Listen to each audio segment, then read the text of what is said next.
Vijayawada rowdy sheeter విషయంలోకి వచ్చేటప్పటికే మన ఏపీలో ప్రజలు ఆలోచనలో పడ్డారండి.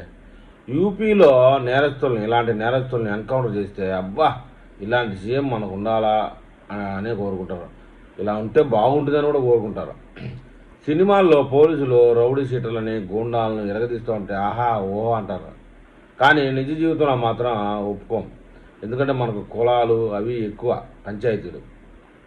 ఇక్కడ సిఐ నాగరాజు కూడా ఒక చిన్న తప్పు ఉంది అనుకోవాలి. ఎన్కౌంటర్ చేసి శవాన్ని తల్లికి అప్పగిచ్చేస్తే సగం పేడ అయిపోయింది. అది కనీసం బూడిదైనా ఇప్పించండి అన్న ఆ తల్లి వేదనకి ఎవడు అడ్డు చెప్పలేకపోయాడు.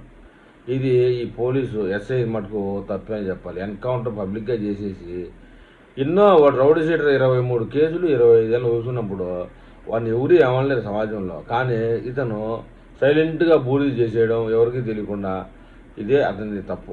మరి ఈ విషయంలో తెలుగు ప్రజలు ఏమైనా కామెంట్ చేస్తారు చూద్దాం.